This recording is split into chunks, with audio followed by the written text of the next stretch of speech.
Bienvenidos, bienvenidas a esta nueva edición de este podcast Conexión Directa que tengo el privilegio y el gusto de hacer con mi amigo Salomón Cohen. Y en esta oportunidad, como lo prometimos, con una invitada súper especial.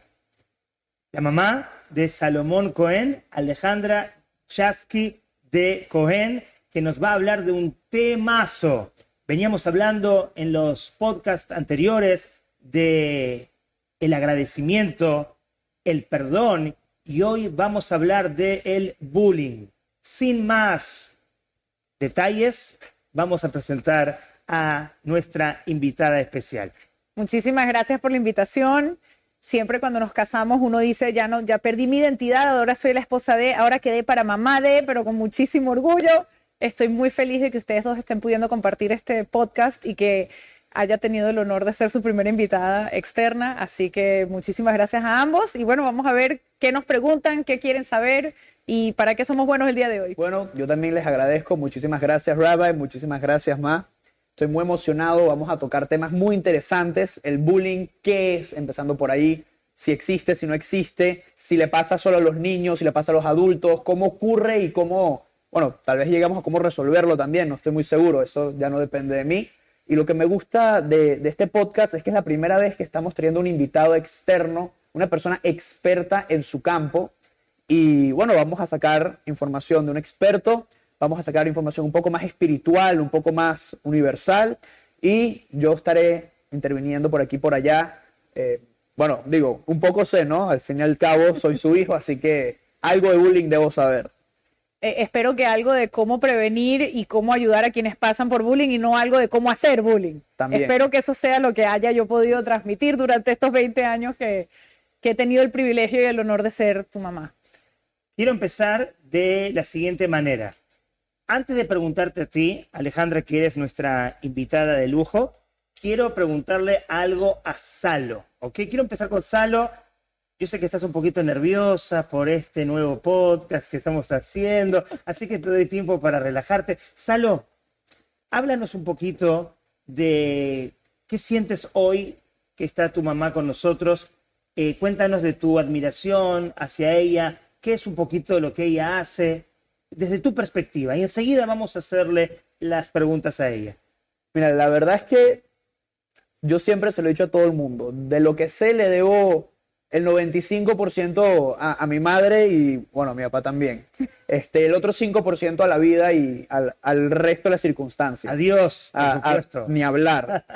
Y bueno, nada, yo estoy muy feliz, estoy muy orgulloso. Este es un campo que yo llevo viviendo a primera vista, cómo se ha desarrollado los últimos 18 años que lo ha estudiado mi mamá. La verdad es que hoy en día se habla del bullying mucho más de lo que se hacía hace 5 años, mucho más de lo que se hacía hace 10 años. Y no te voy a mentir, al inicio yo no entendía ni qué hacía mi mamá. ¿Qué hace tu mamá? Bueno, yo no sé, ella investiga el bullying, ¿qué es eso? ¿Cómo funciona eso de investigar el bullying? Y bueno, gracias a que ella vio este fenómeno, esta ocurrencia hace tantos años, hoy en día tiene todo un estudio cuando ahorita recién se está empezando a estudiar en el resto del mundo. Entonces, para mí eso es increíble y bueno, yo he visto a primera vista cómo eso impacta a la gente de manera positiva, a los resultados que lleva y cómo el bullying es negativo a los receptores. Muy bien, Salo, wow. Muy bonito todo lo que dices. Vamos de una vez a centrarnos en nuestra invitada, en tu mamá. Alejandra, quiero preguntarte... Quizás mencionamos la palabra bullying, mucha gente sabe o más o menos tiene una idea de lo que significa. Es una palabra en inglés, aunque Salo me dijo en algún momento que ya es una palabra universal. ¿Qué significa el bullying? Bueno, esa pregunta me la hacen casi que a diario, ¿no? Hay una definición formal del bullying que desde mi punto de vista, y más que punto de vista, desde mis casi 18 años de investigar y de manera empírica este tema, esa definición formal funcionó en su momento, pero no es muy útil, ¿ok? La definición formal de bullying la da Dan Olweus en Europa, en su momento, cuando él acuña el término, y eso permitió que se vuelva como visible el fenómeno de cuando dos personas, o en este caso dos estudiantes, porque él lo hizo a nivel escolar, se están maltratando. Entonces, la definición formal dice que tiene que haber, primero que nada, repetición en el tiempo. Segundo, tiene que haber desbalance de poder. Y tercero, tiene que haber una intención de herir. Pero ¿qué pasa con esto? ¿Por qué yo digo que no nos sirve? Cuando a mí me preguntan qué es bullying, mi respuesta es, ¿qué es bullying para ti? Que tú puedas decir, eso para mí, en mi estómago, a mí me da la sensación de que eso es bullying. ¿Podrías pensar en alguna ocasión, tú o Salomón, alguno de ustedes dos?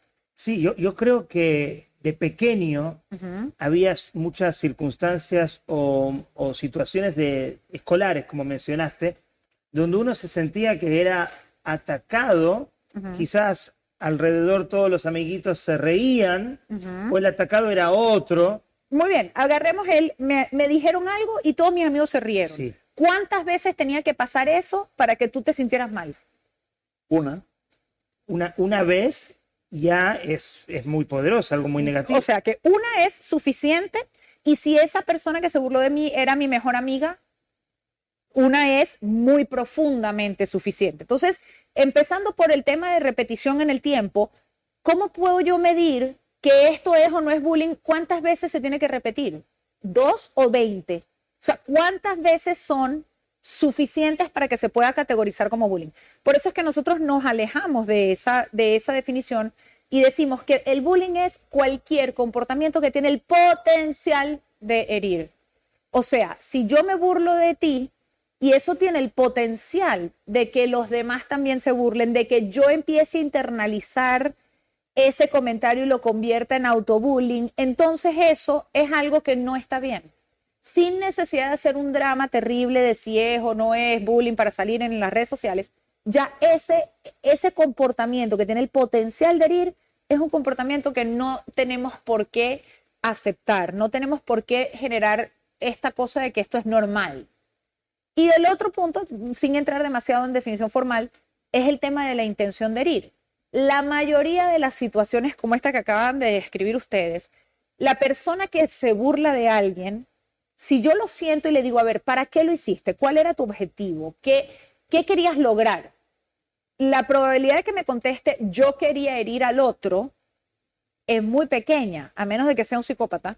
La gran mayoría de las personas te van a decir, bueno, no sé, me quería divertir. Claro. Me quería hacer el gracioso, me quería ganar. Me quería vengar por alguna situación. Ok, o me quería vengar, está bien, me quería vengar quiere decir, quería acabar con el otro o me quería limpiar mi nombre, me quería yo redimir, me quería yo sentir mejor conmigo mismo. O sea, yo tenía la intención de acabar con el otro, es muy poco probable que alguien realmente haga algo con esa intención.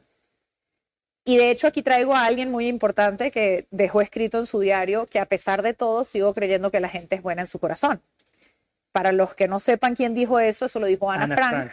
Ana Frank fue una niña que estuvo recluida en un ático desde los 12 hasta los 14 años durante la Segunda Guerra Mundial, porque si salían del ático los agarraban, como de hecho ocurrió, y terminaba su vida asesinados en un campo de concentración. Entonces, si ella fue capaz de decir que a pesar de todo sigo creyendo que la gente es buena en su corazón, ¿quiénes somos nosotros para juzgar que la intención que él tiene o la intención que ella tiene es de acabar con el otro y herir sí o sí? Puede ser, pero hasta determinar ese punto hay toda una serie de trabajos preventivos que podemos hacer sin tener que suponer que el otro vino aquí a acabar contigo. Perfecto. Déjame preguntarte algo a ti, Salo. Desde que tú naciste, el tema del bullying era un tema fundamental en tu casa, o hubo un proceso, quizás viste el cambio de tu mamá a los 5 o 6 años y luego apareció este tema, o fue desde siempre? La verdad es que desde que me acuerdo siempre ha estado, tal vez no con la palabra, tal vez al inicio no era el término bullying, no usábamos esa palabra como tal, pero siempre estuvieron los conceptos de cuando pasaba una situación, ok, me preguntaba, o sea, uno cuando es chiquito viene un amigo, pasa lo que sea y, ¿sabes? Te da rabia, te molestas, reaccionas. Entonces mi mamá me preguntaba, bueno, ¿tú crees que lo hizo por mal? Muchas veces pasa que, bueno, como hablamos aquella vez en nuestro último podcast, pasa que de repente un día tú vas a un lugar y te olvidas de decirle buenos días a una persona o cualquier detallito. Y el receptor de eso, el que no recibió el buenos días, dice, esta persona, que grosero, que esto, que lo otro. Me quiere humillar, me quiere cualquier cosa. Y lo que pasaba en mi casa, lo que sigue pasando en mi casa, de hecho, es que mi mamá me decía, ok, ¿tú estás seguro que esta persona te quiere hacer daño? O sea, tal vez, ¿por qué no juzgamos desde el bien? ¿Por qué no asumimos que cometió un error la persona en vez de decir, wow, esta persona, esto o lo otro? Entonces, eso me lo acuerdo desde el día cero. También un tema, algo muy chistoso que pasa en mi casa, que nunca es por qué, siempre es para qué. Mi mamá, cuando nos pasa algo, siempre no nos pregunta por qué hiciste esto o por qué crees que te hicieron esto, sino la pregunta es para qué. Y eso es muy importante, porque cuando tú dices por qué, tú estás justificando la acción. Si vengo y te hablo mal y alguien te pregunta, bueno, ¿por qué crees que te hablaron mal? Ahí tú eres el culpable. Estás diciendo, me hablaron mal porque no saludé, me hablaron mal porque vine y hice ruido. Y eso no es justificable. Nadie merece ser maltratado, nadie merece el maltrato. Me lo estoy robando. Y por eso uno nunca se puede preguntar ante una situación, ¿por qué me hicieron esto? O ¿por qué hice esto ante un maltrato? Porque nunca es por qué, nunca puedes justificarlo. Así sea que alguien te metió un puño, tú le devuelves el puño. ¿Por qué? No, tú no puedes justificar que yo le metí un puño porque me golpeó. Ahora, ¿para qué es otra historia? ¿Para qué le metí un puño? Ah, bueno, para le metí un puño para defenderme. O ¿para qué creo yo que tal persona hizo el chiste en público? Como acabamos de decir, estábamos el grupo de amigos, vino uno, hizo un chiste que fue un chiste un poco pesado. Si yo digo ¿por qué lo hizo? ¿Por qué lo hizo? Bueno, porque estaba vestido feo. Ahí justifiqué el maltrato. Ahora, si yo digo ¿para qué lo hizo? Bueno, tal vez lo hizo para hacerse el chistoso, para hacerse el gracioso. Está mal, sigue estando mal, pero no justifico el maltrato. Yo lo que estoy viendo es que aquí hay una escuela, ¿ok? Es como que Salo es una extensión tuya y yo siento tu energía de lo que se dice en Yiddish, najes, de satisfacción por todo lo que está hablando, pero vuelvo a ti, Alex. Antes de la siguiente pregunta, necesito, porque hay una cosa que por los años de experiencia tengo que intervenir para que no se malentienda. Okay. Salomón dijo muy internalizado que nosotros juzgamos para bien, ¿ok? Lo que no quiere decir que aguantamos que nos maltraten. Ojo con eso. Bien. O sea, yo juzgo que tu intención es positiva y tu comportamiento es negativo. Y eso no quiere decir que entonces yo pongo la otra mejilla, como se dice mucho en nuestras sociedades, correcto, y me dejo volver a maltratar de ninguna manera. O sea, me imagino que tienes una buena intención y que tu comportamiento es negativo y por eso te digo, yo no merezco ser maltratado. O sea, en mi casa no me vas a venir a quitar el juguete, digamos, que vino el niñito, le quitó el juguete. Ok, no creo que me quites el juguete para robarme el juguete. Ok, no creo que me quites el juguete porque yo soy un mal amigo. Me imagino que me quites el juguete para jugar con el juguete y no lo sabes pedir bien, lo que no quiere decir que me arranques el juguete. Quiere decir que yo te voy a enseñar cómo pedirme el juguete de una buena manera. Así es. Así que, perdón por el paréntesis, pero bien, como para él ya le corre por las venas. Válido. Hay que hacer la advertencia. Muy bien. Hazlo cuando quieras. Imagínate que este es tu podcast. Okay. Porque lo es, realmente. Tuyo. Así que, pregunta que te quiero hacer ahora. Y quiero enfatizar a nuestro público que en este podcast yo no quiero hablar, ¿ok? Yo quiero aprender y quiero escuchar porque tenemos una invitada de lujo y las preguntas quizás sí las hago yo, pero quizás voy a agregar alguna cosita, pero hoy quiero ser receptor. ¿Dónde surge en ti esta pasión de este tema tan importante como el bullying? Porque yo lo veo de esta manera, yo tengo 41 años y en mi época de joven, este concepto no existía. O sea, existía, ocurría, lo sufríamos, se sufría, pero este despertar de la conciencia para decir en voz alta, hay bullying en este mundo y hay que pararlo, y hay que entenderlo, y hay que profundizar, es muy nuevo. Sí, ¿Y por qué a ti, Alejandra, te surgió toda esta carrera emocional, espiritual y de tanta bondad? Bueno, gracias por lo de bondad. Me lo han preguntado muchas veces, ¿ok? De hecho, la gente dice, ¿pero a ti te hicieron bullying de chiquita? Ajá. Es la típica pregunta que recibo. Y la segunda es, ¿pero tú eres psicóloga? No, no recibí bullying, gracias a Dios, y no soy psicóloga, soy economista. Wow. En realidad mi obsesión con el tema, más allá del bullying, es con el empoderamiento y en la creación de ambientes empoderadores, porque el fenómeno del bullying se da cuando la cultura lo permite. Si tú estás en un ambiente donde el maltrato no está permitido, es mucho más probable que no maltrates y es mucho más probable que tú digas, hey, yo no merezco ser maltratado, no me hables de esa forma. Yo siempre pongo el ejemplo de uno de mis hijos que se mete en algunos líos en la escuela y entonces, claro, los profesores a veces pierden la paciencia y en ese perder la paciencia alguna vez levantan la voz, ¿ok? Y él les contesta, ¿para qué me estás gritando? O sea, yo no te estoy hablando mal, no me grites porque me estás maltratando. Y inmediatamente los profesores pueden o decidir, usted me está faltando el respeto, criatura, o decir, hey, ya va, tomo conciencia de que mis gritos no van a modificar su comportamiento, vamos a hablar del comportamiento. Y en esa retroalimentación de un niño a un adulto se ha generado en su ambiente un montón de dinámicas donde el maltrato no es algo que está permitido. Entonces yo no lo permito para mí y tampoco se lo hago a otros. Pero entonces te pregunto, ¿no había una situación de bullying en tu infancia, pero dijiste que te inspiró el tema del empoderamiento? ¿Quiere decir que en tu infancia había alguna experiencia de falta de empoderamiento? No, al contrario, te voy a contar. Por supuesto me he preguntado mucho esto y he encontrado en mi historia de vida situaciones que para mí, así como para Salomón es normal porque lo vivió desde su nacimiento, para mí era normal lo siguiente. Cuando yo era chiquitita, íbamos a un club de playa. Yo vivía en Venezuela, mi familia, mi mamá y mi papá de Argentina habían emigrado a Venezuela, yo nací en Venezuela, me crié ahí. Teníamos unos empleados en mi casa que tenían una hija que vivía con nosotros y con ellos, ¿ok?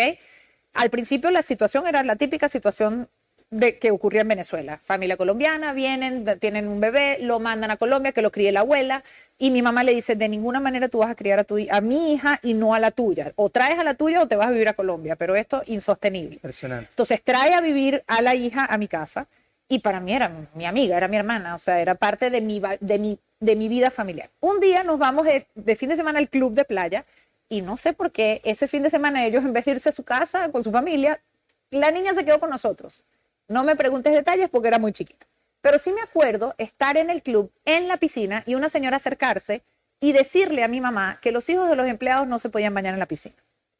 Estos eran los años 80, ¿ok? O sea, early 80s, ¿cómo se dice? Sí, Principio sí. de los años 80, con lo cual todavía habían cosas que se podían decir en voz alta, porque hoy en día todavía se piensan, pero ya no es políticamente correcto decirlo, entonces la gente se restringe. Eran reglas de ese momento. Pero eran las reglas sociales del ambiente. Y mi mamá, con mucha naturalidad, se dio vuelta y preguntó, ¿de qué me estás hablando? Y entonces la señora mostró. Y mi mamá le dijo, ¿estás hablando de mi hija adoptiva? Entonces, claro, la señora dijo, disculpe. Y se dio media vuelta y se fue. Un aplauso, un aplauso. Aplauso a mi madre. Un aplauso. Entonces, eso es vivir en un ambiente empoderador. Eso no es, yo confronto, usted es una clasista, racista, discriminatoria. No le dijo nada. Tampoco es, vámonos de aquí, que la gente está, malas personas a nuestro alrededor. No. Muy bueno. Es sencillamente ponerme a empoderar a quien necesita empoderamiento, porque si esa niña fuese realmente la hija adoptiva de mi mamá, la misma niña hubiese dicho, yo soy la hija de ella. O sea, es buscar ambientes empoderadores. Y como esa historia, tengo muchísimas a lo largo de mi vida donde yo lo vivencié. Y después empecé yo a usar ese mismo mecanismo a mi alrededor. Entonces, cuando me gradué de la escuela, en el anuario decían, Alejandra es luchadora social. No, o sea, se trata de decirle al otro, tú no te mereces ser maltratado. Déjame mostrarte que tú no te mereces este maltrato y ayudar a que tú consigas ese poder personal.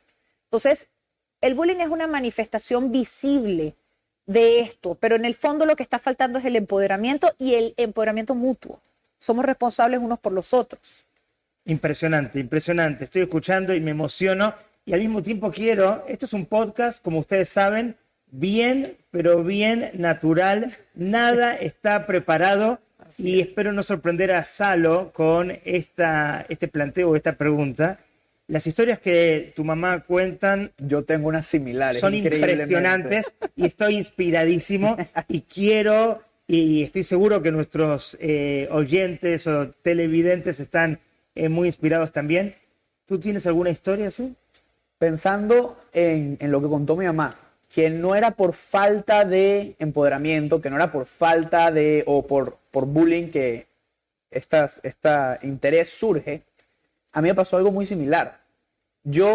Cuando crecí, yo crecí en Estados Unidos. Yo iba a una escuela que era muy, bueno, el estilo americano, era muy relajada, muy distinto a como tienden a ser aquí en Latinoamérica, que son muy autoritarias, mucha disciplina, el profesor tiene razón y los estudiantes están equivocados. Entonces yo vengo de Estados Unidos, vengo para acá a Panamá a una escuela y yo nunca me había maltratado a un profesor como tal. A mí nunca me habían faltado el respeto. Siempre los profesores nos trataban con un respeto mutuo. Ellos daban el primer paso y los estudiantes recibíamos, ¿no?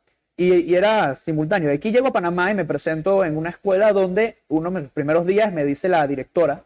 Yo estaba en 7º grado, no olvido nunca. Bueno, en la época de mi bar mitzvah, cuando nos conocimos, me dice la directora, tú eres un buen chico, no te juntes con esa gente que tiene mentalidad, gang mentality, ¿cómo se dice eso en español? Mentalidad de pandilla. Me dice la directora de un colegio. Yo decía, Dios mío, ¿qué es esto? O sea, ¿cómo la directora va a decir que sus estudiantes tienen mentalidad de pandilleros? Chicos de 13 años. Y con el tiempo estaba en clases y yo presenciaba a los profesores activamente maltrataban a los estudiantes, los humillaban y demás. Y yo me paraba y yo lo decía, yo lo reportaba. Imagínate el nivel de bullying que había en ese colegio de parte de la autoridad, de los profesores y los estudiantes, que al principio y durante mucho tiempo, cuando ocurría una situación y yo le decía a mis compañeros, esto no está bien, yo voy a reportarlo, voy a decirle al director, voy a decirle a alguien, me decían, no lo digas, porque si lo dices nos podemos meter en más problemas. Si hablas, si reportas esta situación de maltrato activo, podemos tener incluso peores consecuencias, imagínate. Y eso fue años así y a mí no me importaba, yo iba, yo reportaba, yo decía, incluso involucré a mis padres muchas veces, porque eso nos enseñan. Cuando tú reportas una situación y la persona a la cual le reportas la situación no hace nada al respecto, tienes que buscar ayuda en otro lado o tienes que retirarte de la situación. Y bueno, efectivamente fue así. Y puedo decir con mucha felicidad y mucha tranquilidad que hacia el final de mi camino en esta escuela, mis compañeros se veían empoderados. O sea, ya no era yo el que reportaba las situaciones, el que hacía algo al respecto, porque al inicio era lo mismo, Salomón, el que pelea por el pueblo, que esto, que lo otro, sino que hacia el final, hacia el último año, ya eran mis compañeros que cuando identificaban estas situaciones, cuando se daban cuenta que estaban siendo maltratados y que ellos no se merecían el maltrato, iban y lo reportaban y hacían y luchaban. Y entonces pasaron de ser personas que me decían, no hables, no hagas nada por miedo a una repercusión, a ellos mismos ser los que hablaban y decían y echaban para adelante. Imagínate. Una cosita, si él no hubiese logrado que los amigos hablen, o sea, digamos que solamente su repercusión fue lograr que los estudiantes dijeran, esto no está bien, eso ya habría sido suficiente. Porque a veces, no es suficiente, porque a veces nos hacen bullying y después nosotros nos hacemos autobullying. A veces no, la gran mayoría de las veces. Vamos a hablar del así. autobullying porque es un tema que tú me enseñaste que me encantó en unas charlas de hace unos años. Pero déjame conectar lo que Salo está diciendo con la próxima pregunta que tengo, porque va de la mano y es impresionante. Dijiste que en los principios de los años 80 el mundo tenía otra conciencia, otra conducta, otro comportamiento. De alguna manera podemos decir que estos años, no sé, desde el año 2000, quizás tú me dirás bien, se está cambiando la mentalidad sobre este tema y esta es la primera generación del cambio. Muchas personas me mandan artículos horribles, videos espantosos, situaciones horrorosas y me dicen, ves que el mundo está cada vez peor, estamos horribles, la sociedad no tiene salvación. Y a ver, no estamos donde queremos, pero tampoco estamos donde estábamos. O sea, hemos avanzado. A ver, cuando digo esto, si hay algún padre que le está pasando que a sus hijos los están maltratando en la escuela, va a decir, no estoy de acuerdo con ella está equivocada, el mundo está horrible, y es cierto que hay situaciones muy horribles, no estoy diciendo que no. Lo que sí estamos viendo es que hay una mayor tendencia a reportar. Entonces, ¿qué pasa? Pareciera que hay muchas más situaciones, pero no es que necesariamente hay más, sino que ahora la gente se da cuenta que eso no está bien. Entonces me atrevo a hablar. Eso para mí es un indicativo de avance gigantesco. El hecho de que, por ejemplo, con el ejemplo que decía Salomón, si antes nadie denunciaba que los profesores hablaban mal y ahora todo el mundo lo denuncia, ¿es que ahora los profesores hablan peor? No, es que ahora los estudiantes saben que no tengo por qué aguantar que me hablen mal. Sí. Lo que no quiere decir que yo le voy a hablar mal de vuelta al profesor. Ese es el otro lado de la moneda, que ahora ocurre un problema, que los estudiantes le hablan mal al profesor. Eso tampoco lo podemos aceptar porque nadie merece ser maltratado. Ni tú, ni Pero yo. Definitivamente es la generación del cambio. Hay un cambio, La sin pregunta, después de respondida la primera pregunta, es ¿cuáles son los desafíos?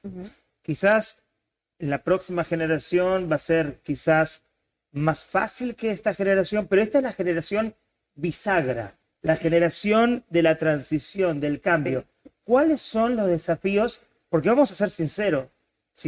Salo, ¿cuántas personas hay como tu mamá en Panamá? Yo no conozco a nadie más. Mira, no en Panamá, en general en el mundo. O sea, precisamente, yo te lo digo porque yo lo vivo de primera persona. Mi mamá tiene su empresa y su empresa literalmente forma a gente como ella. O sea, ella educa a otros, les enseña como una universidad realmente para aprender cómo compartir esta información, compartir estas enseñanzas, precisamente para que hayan más personas en todos lados que puedan transmitirlo. Porque al final del día esto es un tema de transmisión. Mientras más gente conozca estos conceptos, mientras más personas aprendan que no merecen ser maltratados, pero que tampoco deberían maltratar al otro, que cuando ve una situación hay que reportarla, más va a ocurrir y eso es exponencial. Pero en la práctica no vemos yo veo quizás muchos rabinos, muchos maestros, mucha gente, muchos psicólogos, hasta muchos gurús, pero personas que activamente trabajan el tema del bullying, primero, no veo, y me parece una novedad, algo muy, muy novedoso y muy importante al mismo tiempo, pero la pregunta es, ¿qué desafíos tienes tú o esta generación de la transición, del cambio, para poder impactar positivamente en estos temas? Ok, antes de contestar eso, quiero que se bajen la impotencia, ¿ok? Por ejemplo, pongo un ejemplo de lo que se me viene ahorita a la cabeza. Tengo un grupo de profesores en Venezuela que se está entrenando vía Zoom. Son más o menos 28 o 30 personas que están con un curso digital de nosotros aprendiendo la parte teórica y después 4 tutorías para poder aprender a ponerlo en práctica, y los cambios que ellos han observado en su escuela son fenomenales. Entonces, estamos hablando que los profesores se han empoderado. Eso ha hecho un cambio en la dinámica de profesor-estudiante. Eso ya observa un cambio estudiante-estudiante y profesor-padres, porque están aprendiendo a manejar esa dinámica. No tenemos duda del impacto. No, lo que quiero decir es que, está bien, pero 28 es más que uno. Sí, no, claro. Eso es importante saber que existen los mecanismos para poder ampliar el efecto. Ahora, desafíos. Hace 10 años mi respuesta hubiese sido distinta. Hace 10 años el desafío era que los adultos creyeran que esto era cierto. O sea, los adultos contestaban, bueno, pero en mi época eso pasaba y como no tenía nombre, no pasó nada y aquí estamos y nadie está con hipersensibilidades. En Estados Unidos se usaba mucho el término de son todos unos snowflakes, todo el mundo ahora es especial y entonces ahora hay que ir a salvar a todo el mundo. Nos tomó unos años que ese discurso cambiara y ahora sabemos que ese discurso venía de la impotencia que produce el no sé qué hacer. No es el no te creo, sino realmente prefiero creer que eso no existe porque me parece tan difícil de resolver que prefiero imaginar que no está. Ahora vemos mucho más personas que dicen, está bien, acepto, esto ya acepto esto como una realidad. Ahora, por favor, díganme qué hacemos al respecto. Entonces, ahora el desafío es cómo multiplicamos los mensajes. Antes estaba la gente, la población, en el no sé, ni siquiera sé que no lo sé. Ahora sabemos que no sabemos. Entonces estamos en esa gran oportunidad de decir, enséñame, ayúdame, ¿cómo se hace? Vamos a aprender. Entonces ese es el desafío actual, cómo multiplicar el conocimiento, el acceso al conocimiento. Por un lado, todo el mundo sabe que es una realidad que hay que resolver y es fundamental, pero creo que la incapacidad que tenemos como seres humanos de saber cómo resolverlo es lo que está provocando de que no hagamos nada al respecto.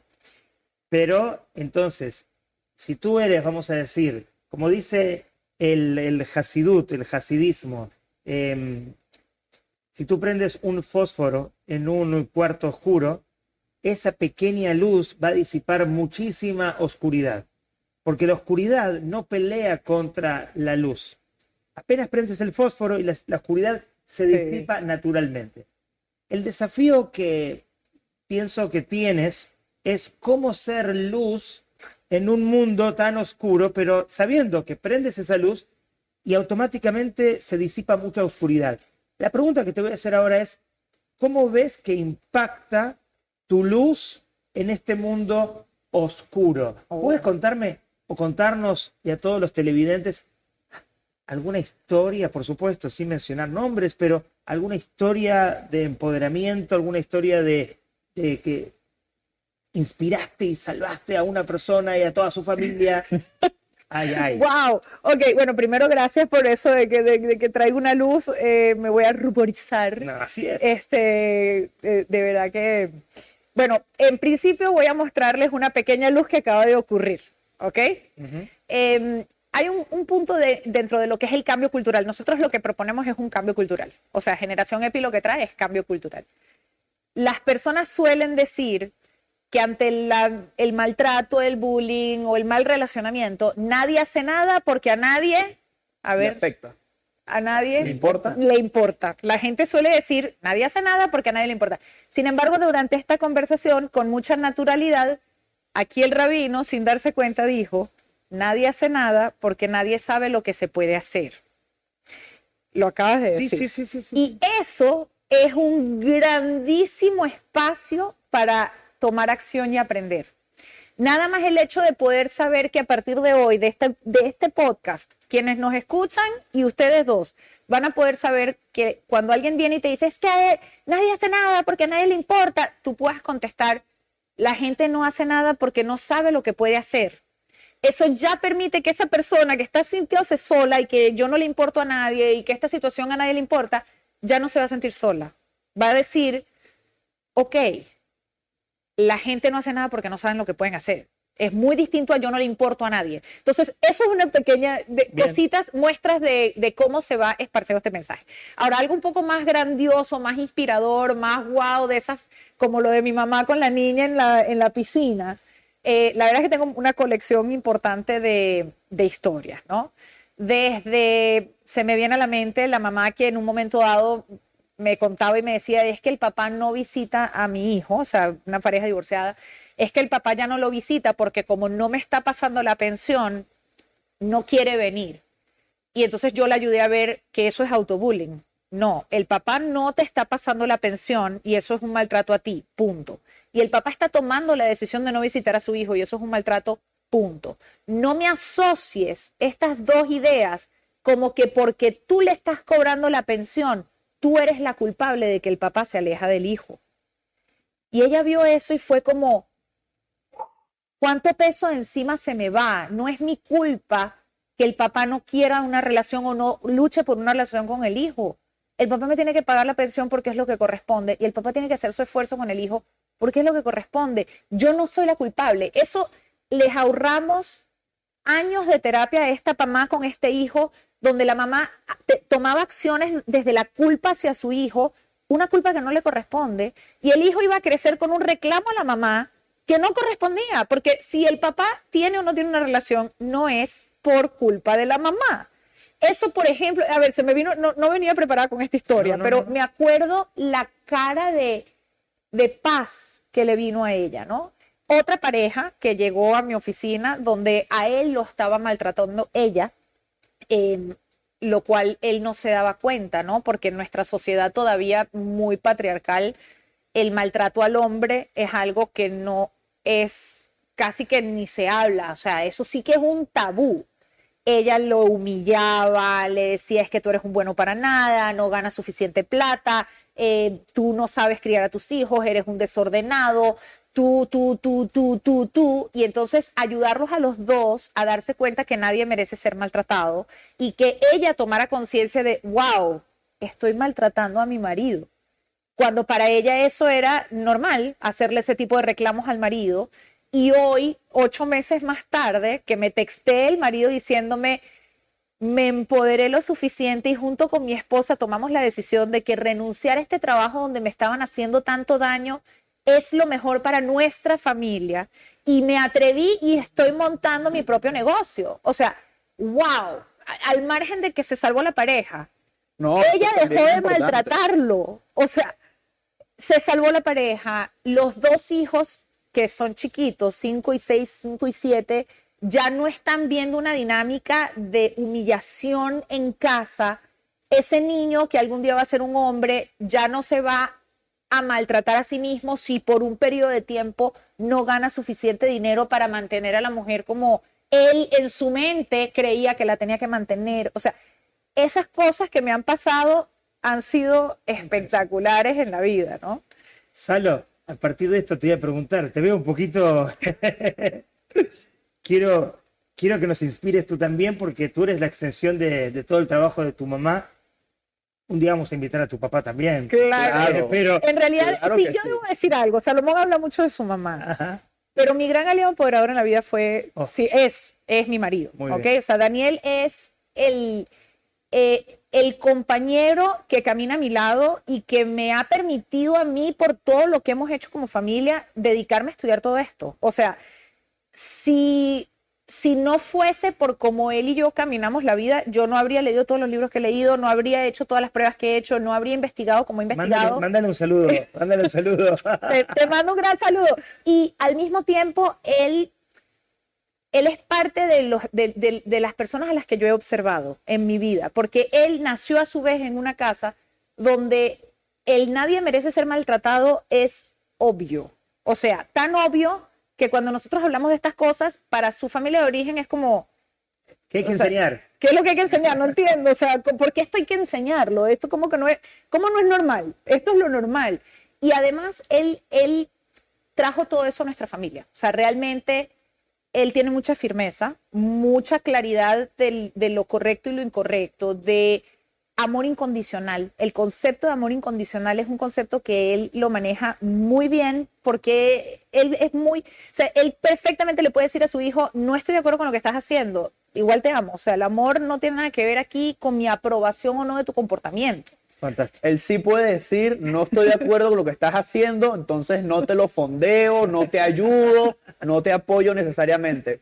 Pero eso no quiere decir que el amor está atado. O sea, no quiere decir que, bueno, porque ahora no, digamos, tienes una idea de que no estoy de acuerdo, no te voy a ayudar a ejecutarla. Eso no quiere decir que no me ama.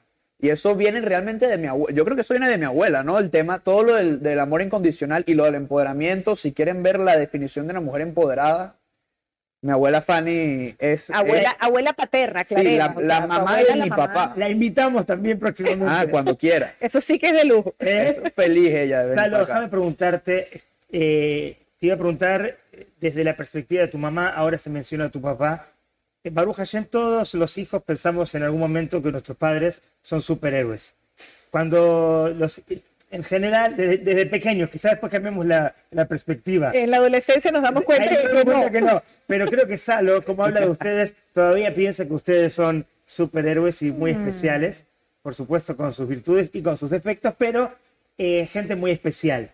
La pregunta que te quiero hacer a ti es, ¿te lleva a pensar tu carrera en la vida en un futuro, más allá de lo que hagas hoy con Elite Gaming, a conectar todas las cosas que tú haces con proyectar este impacto cultural y de cambio para el mundo? Te cuento, no tanto a futuro, sino actualmente en el presente. Yo estoy dando un curso de coaching, me estoy certificando como coach, happiness coach, en el Happiness Study Academy de Tal Ben Shahar, que es uno de los pioneros en el campo de la felicidad, de del estudio de la felicidad como ciencia, más allá como algo místico que me pasa o no me pasa.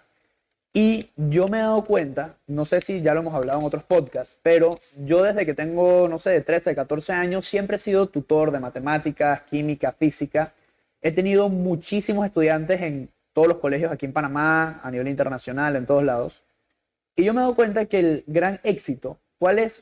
O sea, ¿qué pasa? Y no es para tirar flores, nada, pero mis estudiantes tienden a tener mejores notas y mejor rendimiento que el promedio.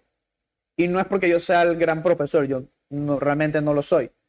¿Qué es lo que me he dado cuenta? ¿Por qué mis estudiantes tienen este cambio exponencial cuando estudian conmigo? Las primeras 2, 3 clases, puro coaching. Es muchísimo, me pasa mucho en especial con las chicas. Me pasa que vienen y me dicen, tengo un examen de matemáticas en 2 semanas, pero yo no sé, yo no sirvo para las matemáticas, yo no soy buena para matemáticas, o enséñame para pasar y ya, con que pase es suficiente porque yo no quiero estudiar nada de negocios, no quiero estudiar nada de esto, nada de lo otro.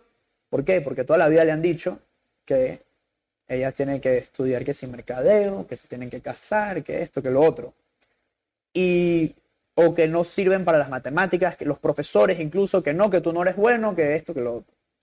Y de verdad, las primeras 2, 3 clases son, mira, tú sí eres buena para esto, tú sí sirves. Lo que has tenido son malos profesores, has tenido gente que te ha maltratado en el pasado, pero esto no quiere decir que tú no puedes el día de mañana, si te da la gana de estudiar negocios y emprender, que tú no vas a poder manejar los números básicos realmente que hace falta para eso. Esto no quiere decir que tú no puedes estudiar ingeniería si lo que te llama la atención es diseñar carros.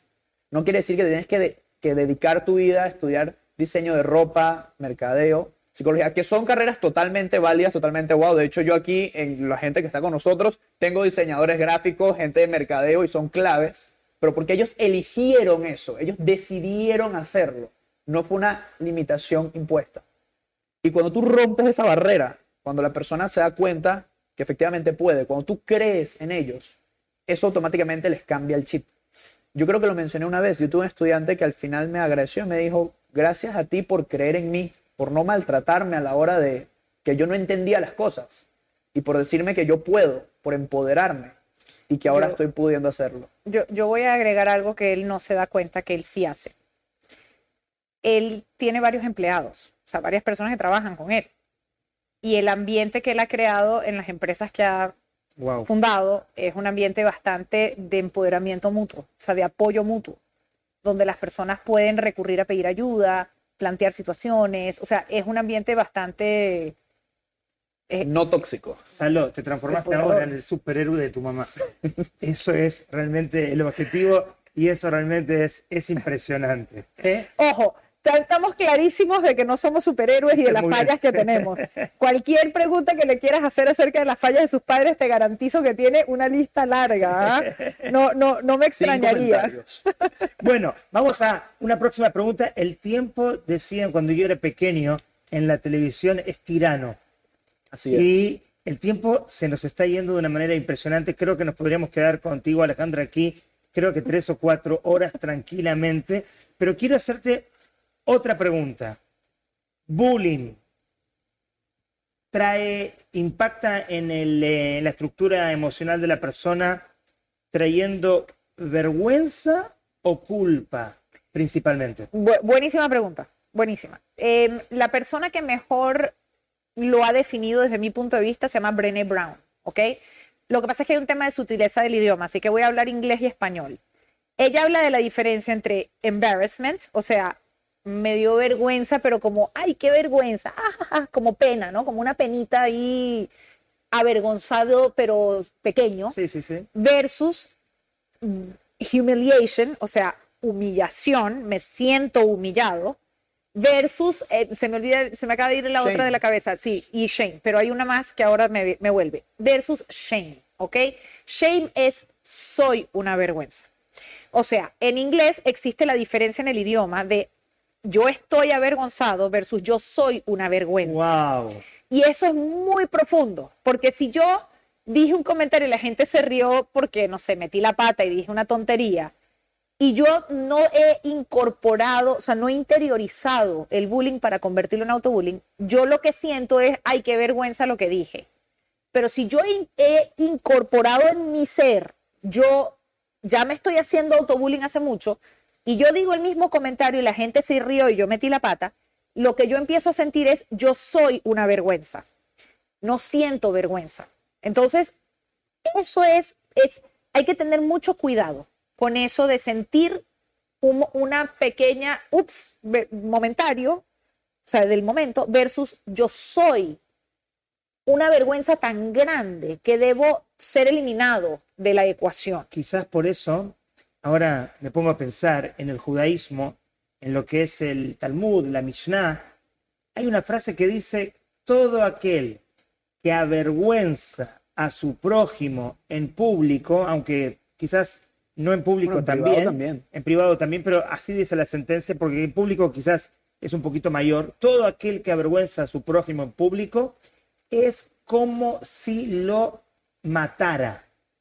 Es muy fuerte esta sentencia. Sí. ¿Cómo es posible que por avergonzar vas a matar a una persona? Y ahora me pongo a pensar, a partir de lo que tú decías, si yo me siento que soy una vergüenza por esa actitud de esa persona que proyectó en mí ese sentimiento o esa realidad personal, automáticamente, ¿cómo puedo vivir la vida? Uh-huh. Y el sentimiento también que se da muchas veces cuando uno, Dios no lo permita, avergüenza a una persona, dice que la persona como que se pone roja.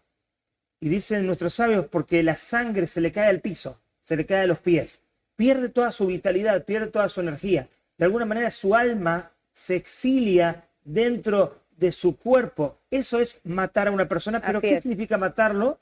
Significa que ella vibre y viva desde esa perspectiva de vergüenza que automáticamente, lamentablemente, hay que decirlo, es una realidad. Vemos niños, el famoso caso de este niño último, Daike se llamaba, un caso que conmocionó a los Estados Unidos. Sí, ahora me va a venir el nombre. Hace un mes o 2 meses, los niños toman decisión de quitarse la vida cuando en otras distorsiones mentales que yo manejo, el tema de la ansiedad, la depresión, en niños no se ve esta toma de decisión. Pero cuando hablamos de niños que sufren vergüenza, este sentimiento que ellos tienen de que yo soy la vergüenza, no los deja vivir. Uh-huh. Y toman esa decisión tan terrible a una tan temprana edad. Sin llegar a esa decisión tan terrible que tiene otros fenómenos agregados, o sea, otras dificultades psiquiátricas, tiene... o sea, no es que a mi hijo le hicieron bullying, entonces va a tomar esta decisión. No. Quiero que por favor eso se lo borren de sus cabezas, porque a veces tenemos tanto miedo que prefiero no ver la situación a los ojos y entonces dejo que crezca el problema, ¿no? Entonces, sin llegar a ese punto, hay otras maneras de quitarnos el potencial de vivir que tenemos dentro. Porque si yo empiezo a interiorizar de que yo soy una vergüenza, por ejemplo, puedo dejar de levantar la mano y preguntar al profesor cómo es que se llega a ese resultado en álgebra, y entonces me quito el potencial de ser ingeniero, porque no sentí que yo podía hacer esa pregunta en público. Fantástico. O sea, ahí es donde yo me quito potencial de vivir. La vida. Me quito potencial de vivir cuando estoy en un empleo y mi jefe me grita, y yo en vez de decirle, jefe, veo que usted está teniendo un día difícil, ¿me quiere decir algo en otro tono para que yo lo pueda ayudar con lo que usted de verdad quiere? Estoy segura que usted no me quiere gritar, no me quiere maltratar, no me quiere humillar. O sea, ¿cómo lo ayudo para que usted me diga lo que de verdad necesita? Es una reacción muy distinta a, sí, señor, sí, y me voy a mi puesto de trabajo a llorar. O incluso pensar que te lo merecías. Y empiezo a pensar, ¿qué hice yo para merecer el grito? Y entonces todo ese tiempo... Eso es culpa ya, ahí estamos hablando de la culpa, ¿no? Guilt. O sea, todo ese tiempo de en vez de resolver el problema que me está planteando mi jefe y, no sé, que a la empresa le vaya mejor y a mí me caiga un bono, me resté esa posibilidad de vida porque me fui a mi puesto de trabajo a llorar a ver qué fue lo que yo hice para que me griten. Entonces, cuando yo ya siento que soy una vergüenza, me resto potencial de vida, me quedo en relaciones abusivas. No puedo, fíjense la historia que te conté ahorita. Yo no digo que si tú estás en una relación de maltrato, sí o sí hay que acabar con la relación. Muchas veces hay que acabar con la relación, pero muchas otras veces hay que aparecer en escena y decir, hey, yo no merezco ser maltratado, no permito que me sigas hablando así. Y con eso la otra persona alinea su comportamiento y nos va bien. O sea, qué duro eso de que yo me sienta que soy una vergüenza. Y eso pasa te digo, nosotros tenemos un ejercicio que lo hacemos con adultos y en 5 minutos por reloj, nosotros hacemos que las personas, o sea, que haya una persona en particular en el grupo que la van a excluir. Pero es una regla social que la imponemos en un juego. O sea, es un juego... Una demostración. Una demostración. A los 5 minutos por reloj nosotros frenamos el ejercicio y le preguntamos a la persona, ¿qué te estás diciendo en este momento? Y la persona dice, o sea, la gran mayoría dice, yo me empecé a preguntar qué pasó que nadie jugó conmigo. O sea, ¿qué hice yo para que nadie quisiera jugar conmigo? O sea, 5 minutos toma que una regla injusta impuesta por mí de afuera se internaliza en la mente de la persona y la persona diga, ¿qué hice yo para merecer esto? La respuesta es no hiciste nada, porque nadie merece ser maltratado. Si te estás preguntando en este momento, ¿qué hice yo para merecer que mi hija me hable así? ¿Qué hice yo para merecer que mi marido me hable de esta manera? ¿Qué hice yo para merecer que mis empleados me roben? ¿Qué hice yo para merecer cualquiera de estas? La respuesta es no hiciste nada, porque nadie merece ser maltratado. Tal vez merecías una conversación donde se te aclarara que lo que estabas haciendo no estaba bien.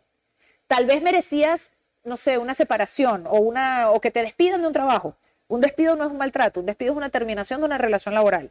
Pero no te mereces que tu jefe te diga, Alejandra, por fin usted decidió mirar su reloj y llegar a tiempo. No, ya va. Eso no me lo merezco. O sea, una humillación pública no me la merezco. Entonces, tu trabajo, para entenderlo bien, hay muchas cosas que tengo para preguntar y estoy disfrutando mucho y estoy esperando que todo el equipo técnico del podcast Conexión Directa ya ponga rápido en YouTube este podcast porque lo quiero ver de nuevo y varias veces. Pero te quiero hacer una pregunta que me queda. ¿Tu trabajo es en pos de que la gente deje de hacer bullying o en pos de que la gente aprenda a empoderarse? Ok, gracias. Me imagino que son los dos. El trabajo, no, sí y no. Sí y no. El trabajo es en pos de que la gente aprenda a tener buenas relaciones con otros y consigo mismo. Que aprendan a liderar sus relaciones sin bullying ni autobullying. O sea, en la medida en la que yo sé sostener buenas relaciones contigo, con todo el mundo, naturalmente deja de haber bullying porque el bullying es una manifestación de un mal relacionamiento. El foco no está puesto en decirle a la gente no maltrates. El foco está puesto en decirle a la gente qué hacer para tener buenas relaciones. Entonces enseñamos 4 pilares, son muy claros, cada pilar tiene conceptos, los voy a decir rapidito. No, por favor, por supuesto. El primer pilar, mirando al público. El primer pilar, nadie merece ser maltratado. Eso quiere decir que tú tampoco mereces ser maltratado y eso quiere decir que yo no merezco ser maltratada y tampoco entonces debo automaltratarme, porque no lo merezco. Segundo pilar de las buenas relaciones, genero espacios de pertenencia, porque la exclusión duele más que un golpe. Cuando a mí me excluyen, no es que soy sensible y que quede resentida y tendría que poder pasar la página. Si a mí me excluyeron, me hicieron algo dolorosísimo que además yo me lo repito una y otra vez. Entonces, cuando yo siento exclusión, tengo que poder encontrar otro espacio donde yo pueda generar espacio de pertenencia. Y como la exclusión es una forma de maltrato, nadie merece ser excluido, yo no merezco ser excluida, entonces tampoco debo autoexcluirme. Eso es muy grande, porque cantidad de veces recibimos invitaciones que la vida nos muestra y nosotros decimos no. No levanto la mano, no hago la pregunta, no acepto venir al podcast, no le hablo a la persona en la esquina, me retraigo, me voy a un lugar donde nadie me ve. Entonces, si yo aprendo a generar espacios de autoinclusión, puedo generar espacios de pertenencia. Es un cambio de mentalidad. Nadie merece ser maltratado, generar espacios de pertenencia, y eso lleva mucho lenguaje, ¿no? O sea, es un cambio cultural. A partir de ahí, tenemos que tener 2 hábitos para tener buenas relaciones. El primero es un foco en lo positivo. ¿Qué está saliendo bien?